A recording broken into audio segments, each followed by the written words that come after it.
Hello YouTube vintage stereo collectors. Just a quick one on this Kenwood KA-2002a. Just a little thing I have two identical cheap, these are like $20 meters, but they're very accurate actually for the money.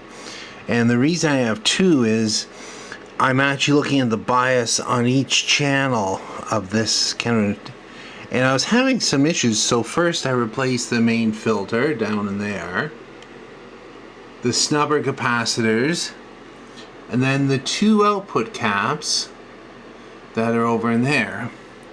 Then I was watching the bias, and on one channel, on the right channel, it seemed to be changing dramatically.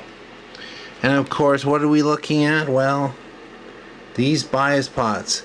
So they put in these excellent Alps pots that last like 100 years, okay, over here.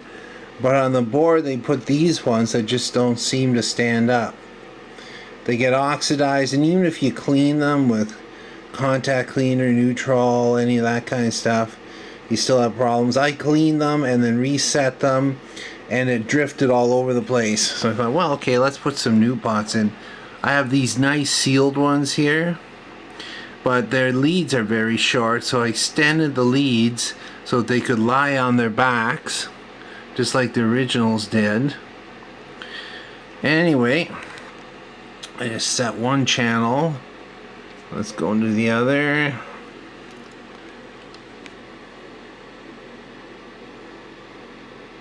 These are really smooth. You can see how changing one channel affects the other. It's because it's not a regulated power supply. All I'm trying to do is get it fairly close. That is very close, actually. So now I've got stable bias, and I can recap the main board, and every time I turn it on I won't have weird issues. And the weird issue is this side of the heatsink was getting awfully hot.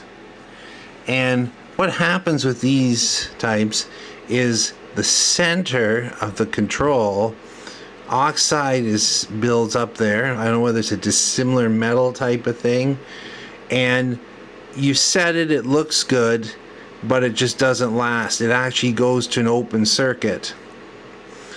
So that's okay. I mean, look at how small the contact area is. Sealed pots are the way to go. I think these ones are made by, can you read it? It's so tiny. They're made in France, and they're actually a ceramic case, not plastic, which is kind of cool. I've had good luck with those.